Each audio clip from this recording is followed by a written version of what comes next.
Ó, então a gente estava definindo mais ou menos o que era uma... A gente falou superficialmente o que era uma função, né? E a gente viu que a função nada mais é que uma regra que estabelece uma relação entre dois conjuntos. Só que não é tem algumas restrições essa regra, não é qualquer regra, né? O que tem que acontecer, né? Então assim, ó, você tem aqui os elementos, né, do conjunto. Vamos supor aqui que você tem 4 elementos aqui, né? Você tem essa situação aqui, ó. Então, para ser função, tem que acontecer o seguinte: todo elemento de A, todo elemento do conjunto A, que a gente chama de domínio, eu comentei isso com vocês, né, na última aula, para todo elemento do conjunto A tem que ter um correspondente em B. E esse correspondente tem que ser único. O que eu quero dizer com isso? Né? Então, quando eu escrevo assim, para todo elemento de A tem que ter um único correspondente em B, então assim, ó, de todos os elementos de A tem que sair uma flecha. Tá? Então, pode ter a seguinte situação, você pode ter isso aqui, ó.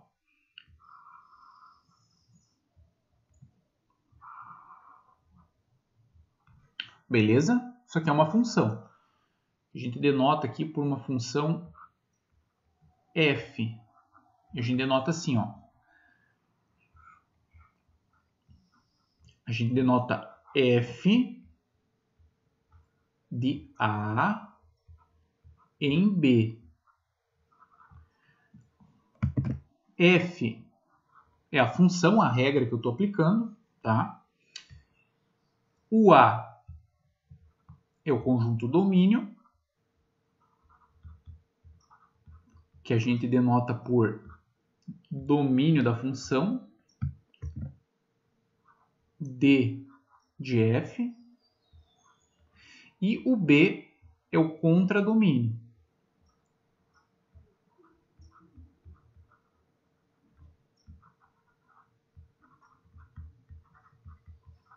que a gente denota por CDF,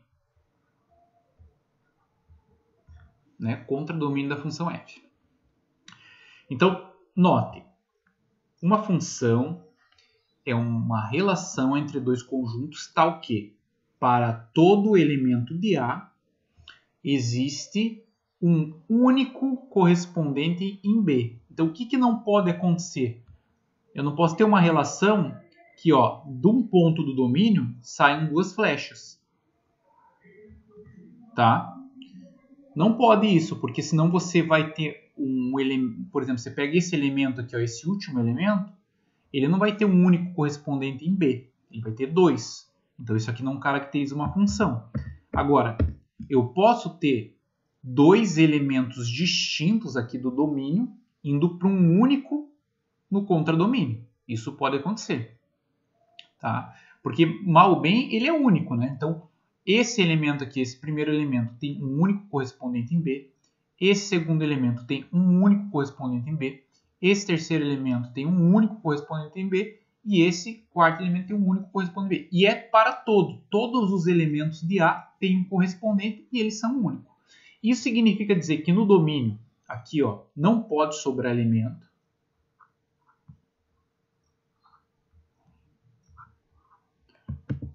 Então, ó, não sobra elemento.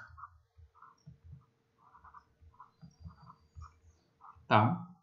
Outra coisa que é importante a gente saber, ó, no contradomínio tem elementos que a nossa função f, né, ela não tem um correspondente em A. Tá? Os correspondentes aqui do conjunto B, que tem correspondente em A, que são esses três elementos aqui, o conjunto formado por esses três elementos que tem correspondente em A, a gente dá o nome de imagem, conjunto imagem.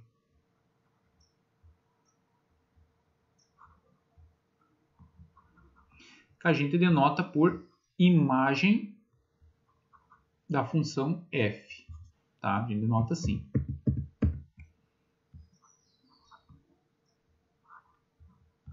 Imagem da função f.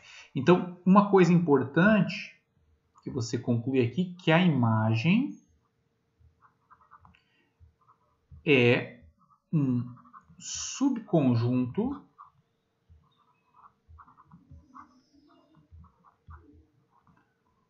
do contradomínio.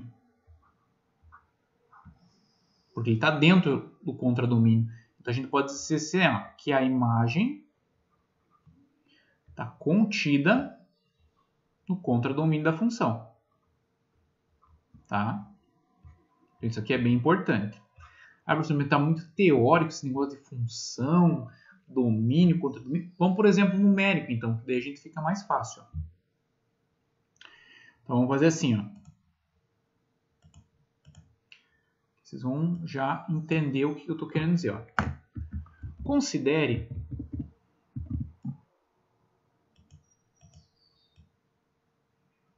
assim, ó. Considere um conjunto A, tá? Esse A vai ser assim, ó.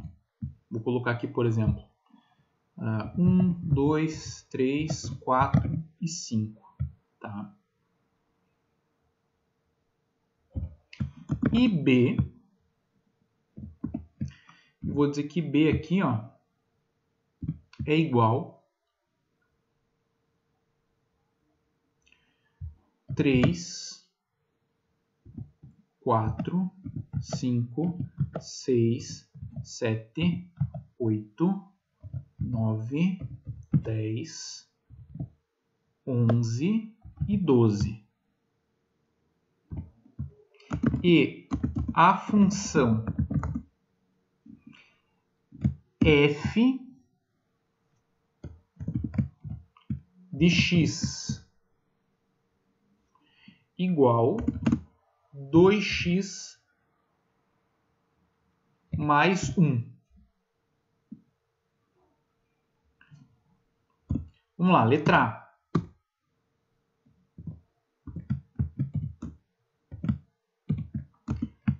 Represente essa função a partir de um diagrama. B. Quem é o domínio, o contradomínio e a imagem e o conjunto imagem, vamos colocar assim, a imagem, o conjunto imagem, já quando a gente fala de imagem, está se referindo ao conjunto imagem da função. Beleza? Bom, como é que a gente vai fazer isso?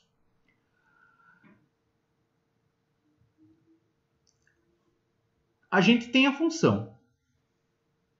Tá aqui, ó, a minha regrinha. Minha regrinha é essa aqui, ó. Essa aqui é a minha função. O que significa dizer f de x? É uma função que depende da variável x. X são os elementos que estão no domínio. Ou seja, são os elementos que estão aqui, ó, no conjunto A. Então, o x pertence ao conjunto A. Tá? E o f de x... O que é o f de x todo? Tá? O f de x são as imagens.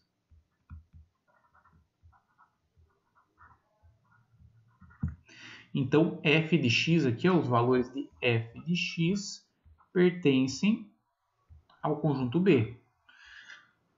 Como que a gente vai fazer? Como a função você tem que, para todo elemento de A, tem um único correspondente em B, então a gente vai ter que, para cada valor desse, aplicar na função. Tá? Então vamos fazer aqui, ó. Vamos começar. Vamos fazer aqui o f de 1. Por que 1? Porque o 1 é um elemento do meu domínio.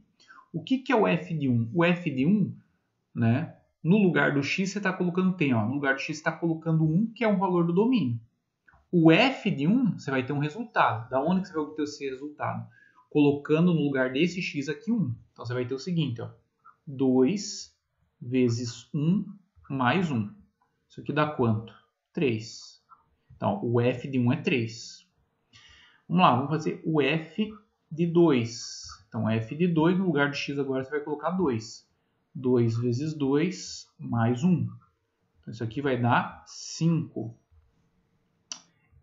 F de 3. Então, 2 vezes 3 mais 1 vai dar 7. F de 4. Isso aqui é 2 vezes 4 mais 1, que é igual a 9.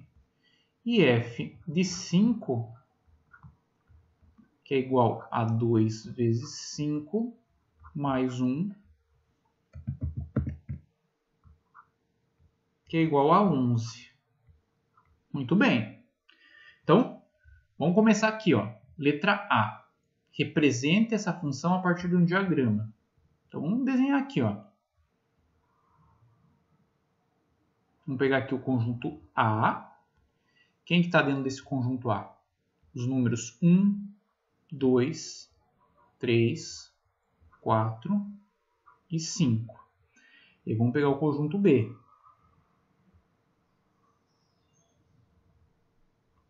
Então, esse aqui é o conjunto A. Esse aqui é o conjunto B. Tá? Então, o conjunto B, quem que vai ter? 3, 4, 5, 6, 7, 8, 9, 10, 11. Que ódio, não coube. Vamos lá de novo.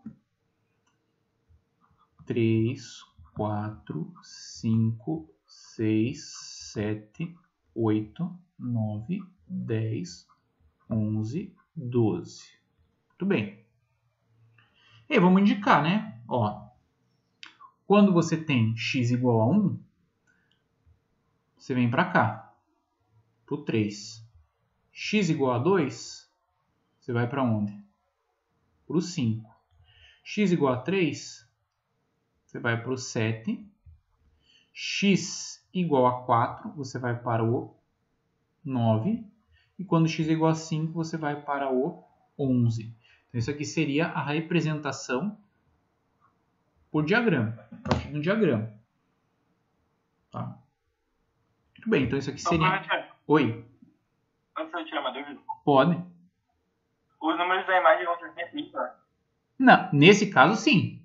Porque a minha regra, na verdade, ela faz o quê? Ela pega um número natural, né? Porque o meu domínio aqui são conjuntos, subconjuntos naturais, e levam a imagem 2x mais 1. 2x mais 1 representa um número ímpar. Então, nesse caso, sim, para qualquer valor natural que você pegue, a imagem vai te fornecer um valor ímpar. Mas aqui a regra pode mudar, né? Depois a gente vê um outro exemplo, né? Mas, por exemplo, a função poderia ser assim, em vez de ser 2x mais 1, poderia ser, por exemplo, x ao quadrado menos 7. Pode ser qualquer expressão, entendeu? Nesse caso, essa função... Não existe só essa função, tá? Existem infinitos tipos de funções. Mas, neste caso, essa função que eu usei como exemplo, né? O que ela está fazendo? Ela leva um número aqui do conjunto A para um valor ímpar do conjunto B. Tá? Então, isso aqui seria a nossa resposta da alternativa A. Na B, ele pede para você determinar quem que é o domínio. Bom, o domínio da função f é o próprio conjunto A. Então, você pode escrever assim, domínio da função é, ou escrever os elementos, né? Pode escrever assim. 1, 2, 3, 4 e 5. Aí pergunta, quem que é o contradomínio? C, D, F. Então, é o próprio conjunto B. Ou, se quiser escrever lá o conjunto, né? 3, 4, 5, 6, 7, 8, 9, 10, 11, 12. Então, tá aí. Agora, quem que é o conjunto imagem da função? O conjunto imagem é onde, de fato, as flechas aqui estão chegando. Então, são quem? 3, 5, 7, 9 e 11. Tá? Então, note que a imagem aqui, ó, conjunto imagem, ela está contido no CD, né? Como a gente tinha falado. Então, isso aqui é uma função, né? De fato, é uma função. Tá? Beleza? Tranquilo, né? Tranquilo essa ideia do que vem a ser uma função, né? Então, por exemplo, né? O que a gente pode dar de exemplo? O que vocês têm que fazer no trabalho do dia 12 ali? Quem que pode me lembrar do trabalho?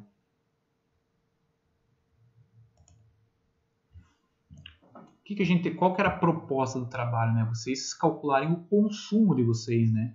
De determinado equipamento, consumo aí diário por quilowatt-hora, né? Então, vamos pensar aqui numa situação, né? Como é que você calcula o teu consumo?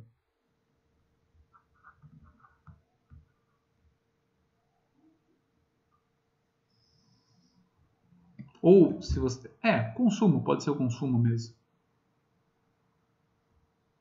Quem lembra? Potência vezes tempo.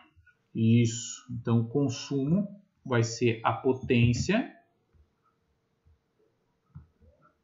né?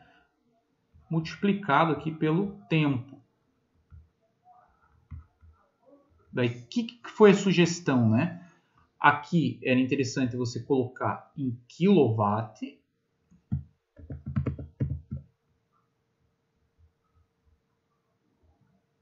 E o tempo aqui, a gente trabalhar com hora. Por quê? Porque a Celesc trabalha, a nossa amiga Celesc, ela trabalha com quilowatt-hora. Tá? Então aqui, ó, se eu pegar o meu chuveiro elétrico aqui, né? Ele tem chuveiro, tá? Vamos botar aqui, ó, chuveiro. Meu chuveiro aqui de casa, ele é elétrico, ele tem uma potência aí de 7.500 watts. Agora, como a gente está falando em quilowatt, né? Como é que você faz para transformar isso para quilo, né, pessoal? Alguém me dá uma sugestão aí? Como é que eu faço? O que você tem que fazer? Vocês que fizeram o trabalho aí. Como é que se transforma 7.500 em watts em quilowatts? Dá quanto? Oh, ninguém me responde. Tem que dividir por quanto aqui, né? Quilo é 1.000, né? Então você tem que dividir por 1.000. Quando você divide 7.500 por 1.000, fica 7,5 kilowatt. Certo? Então vamos supor aí que eu tome um banho aí de 15 minutos por dia, tá? Então, vamos supor que o meu banho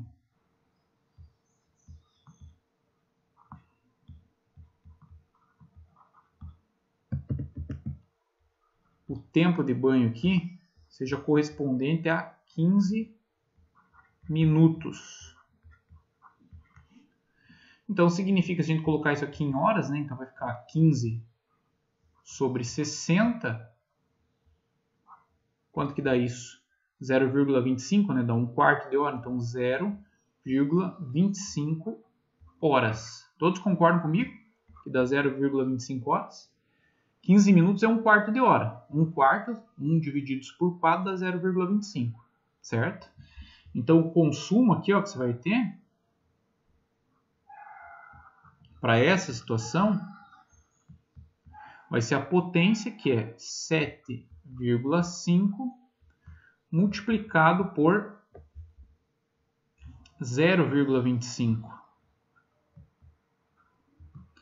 E aqui você vai ter, então, 7,5 vezes 0,25 dá 1,875 kWh.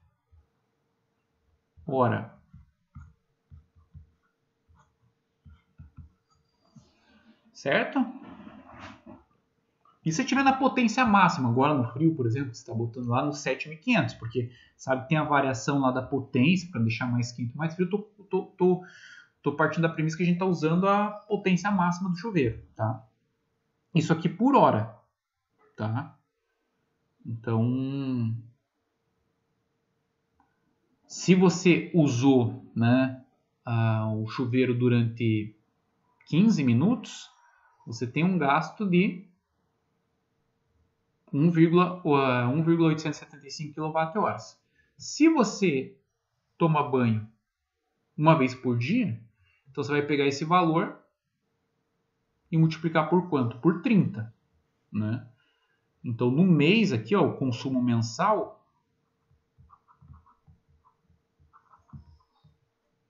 no mês vai ser igual a 1,875, vamos colocar aqui, vezes 30.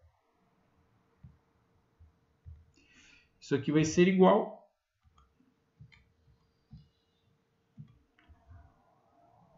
a 56,25 kWh.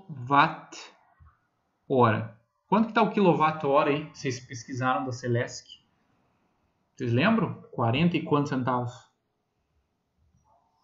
0,46978. 0. Tá. 46. 46 que você falou? 46 o quê? 46978. 469. 469. Vamos botar 47 aproximadamente. Então, o custo aqui, ó, só do teu banho de 15 minutos vai ser o 56,25, 0,47.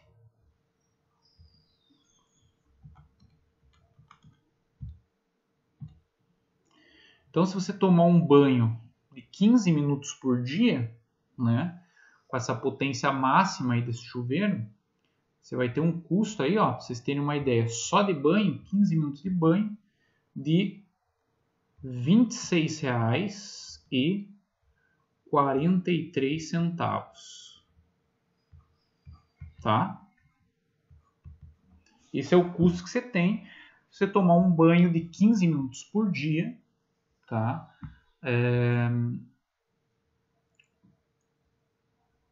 No mês. Então, só que se você olhar o consumo, por que eu estou falando disso, né?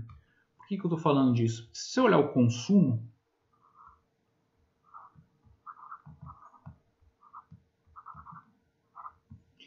eu falei que ele é a potência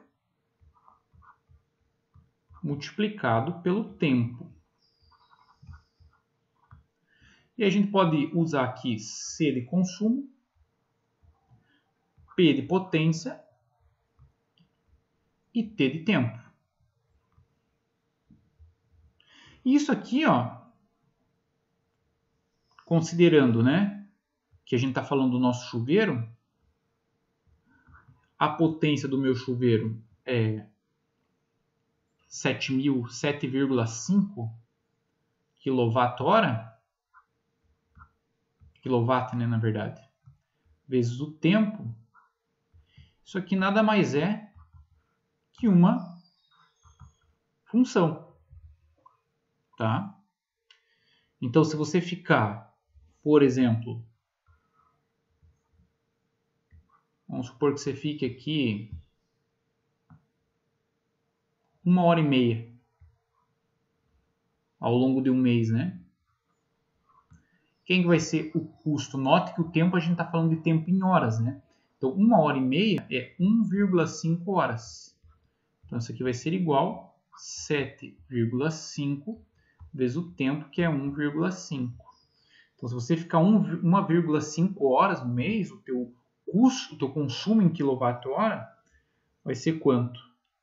7,5 vezes 1,5, que é 1h30, né? Você vai ter aqui um consumo de 11,25 kWh,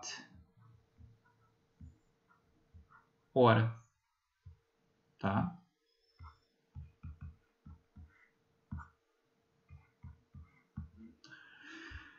Então, quando vocês fizeram essas contas, quem já fez a atividade, vocês na verdade estavam trabalhando com funções, né? Então, aqui a gente pode usar aqui um software, só para você ter uma ideia. Vamos pegar essa ideia do chuveiro, né? Então, professor, oi. Esses cálculos de função a gente usa para fazer aqueles gráficos lá, né? Isso, é isso que eu quero mostrar aqui. Mas depois eu vou explicar com calma essa questão dos gráficos, como que a gente vai fazer. Okay. Tá? Mas a gente vai trabalhar com gráfico sim. Mas se você pegar aqui, por exemplo, esse GeoGebra é um software que trabalha com plotagem de gráficos. Tá? Então eu posso fazer assim, ó. C de T, né? Posso escrever assim, como é que eu tinha colocado? 7,5 vezes T. Vamos ver se ele vai usar aqui, ó.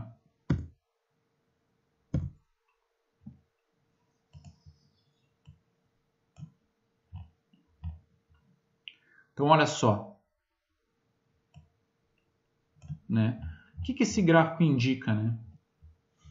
O que esse gráfico indica? Que quanto mais o X, aqui é o eixo X, é o tempo. Tá? E o eixo Y, que é o eixo vertical, é o consumo. Então, quanto mais tempo você fica, né, mais consumo você tem. Se você pega um eletrodoméstico, por exemplo, ó, vamos pegar o teu carregador de celular, tá? O teu carregador de celular ali vai ter uns 5 watts. 5 watts, se divide por 1000, vai ficar 0,005. Então, se a gente pegar aqui um outro custo, vou chamar aqui de custo 2, vou chamar de D, tá? Seria o custo do teu carregador de celular. O custo não, o consumo, né? Se você pegar aqui um D de T, vai ser assim, ó, 0,005 vezes o T. Tá vendo, ó? É tão insignificante o valor, vou aumentar aqui para vocês bastante. Ó. É tão insignificante que, olha só, um chuveiro, vamos supor aqui, ó, se você ficar, considerando que é horas aqui, tá? Vamos pegar aqui o valor 0,5, né? Então, olha só, se você pegar aqui o valor 0,5, ou seja, meia hora, tá? Olha quanto que vai ser o teu consumo.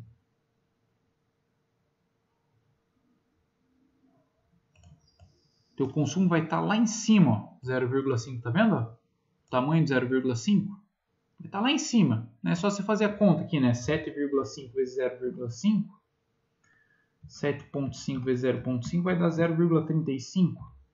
3,75, desculpa. Então, se você pegar aqui, ó, tá aqui, ó.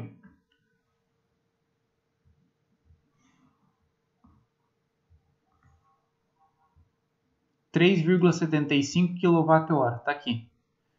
Quando você pegar o teu carregador de celular, que é um equipamento que não gasta tanta energia, né?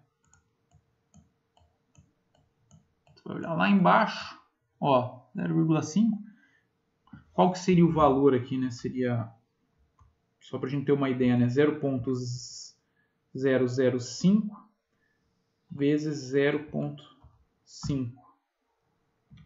Vai dar 0,0025 kWh. Ó, se você aumentar aqui, ó, esse valorzinho aqui, ó,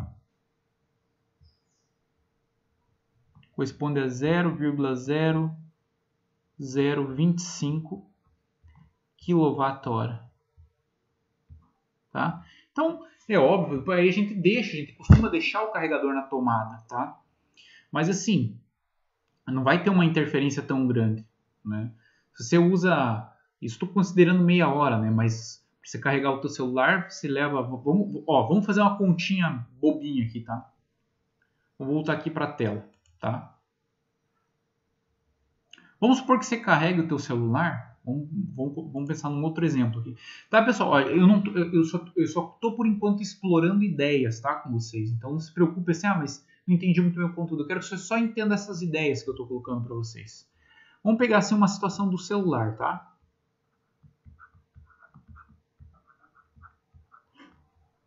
Beleza? Deixa eu pegar aqui, ó.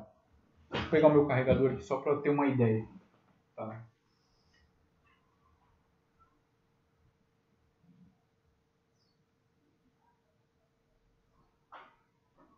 Ó, 5 watts o meu carregador. Tá? 5 watts.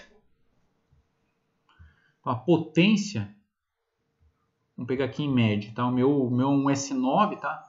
Mas é basicamente, não muda muito. O máximo que você vai ter ali é carregador de 9 watts. Vamos colocar uma média, que é a potência aqui, ó, é 5 watts. Tá? Vamos colocar isso em kilowatt. Então vai ficar 0,005 kW, tá? Ó, em média, se você tem um carregador super turbo lá, que carrega rápido, vamos colocar aí que ele leva 2 horas e meia para carregar. Vamos supor que você carregue o teu celular uma vez por dia, tá? Então, o tempo que você vai usar aí, ó, 2,5 horas. Tá? Vamos ver quanto que teu celular vai gastar no mês. O carregador dele ali. Então vamos fazer assim, ó, o consumo. Né? O consumo vai ser a potência, que é 0,005 vezes 2,5. Então, você vai ter isso aqui, ó.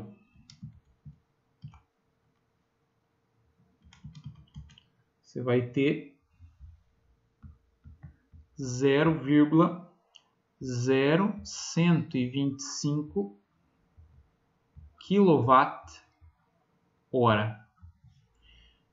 E o valor, né? Se a gente for pensar aqui no valor, então vai ser 0,0125. Isso aqui vezes 30, porque são 30 dias, vezes 0,47, que é o valor do quilowatt-hora. Tá? Então, só para a gente ter uma ideia. Isso aqui vai dar igual a 17 centavos, aproximadamente. Tá 18 aqui quase, a continha que eu fiz.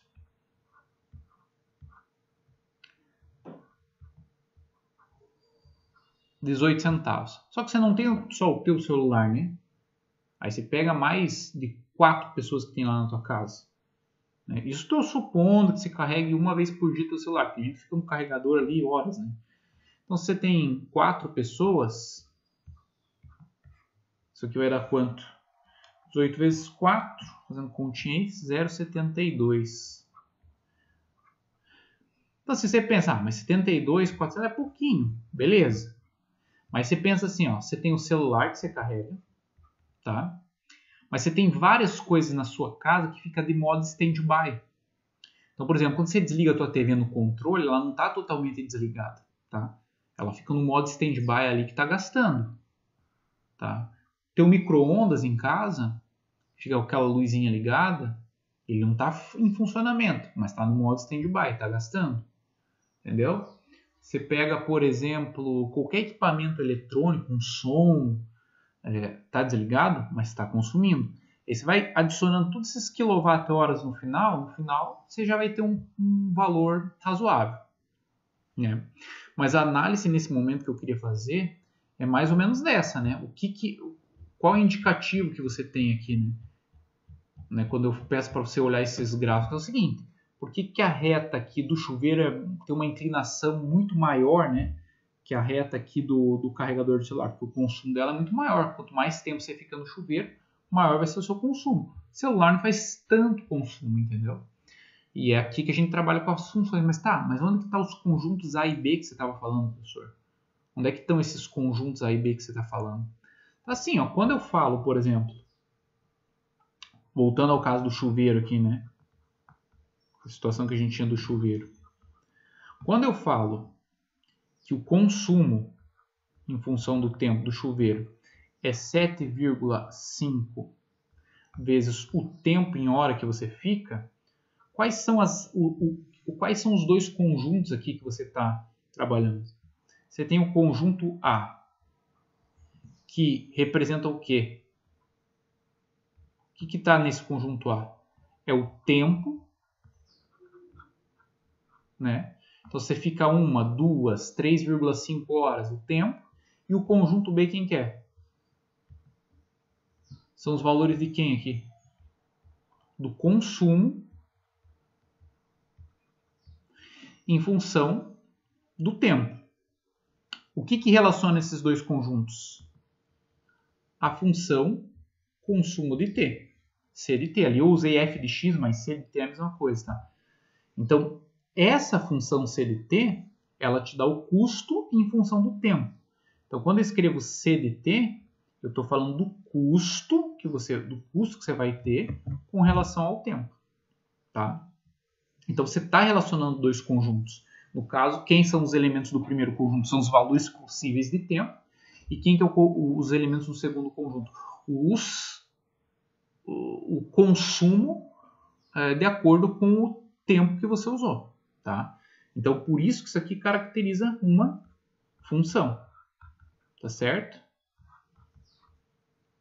Outra ideia, vocês estão estudando, por exemplo, física. Vocês já viram o movimento retilíneo uniforme? Ó. Não. Vocês não viram movimentos ainda? Não. Não, então nem vou comentar isso aí. Quando chegar em física a gente fala disso.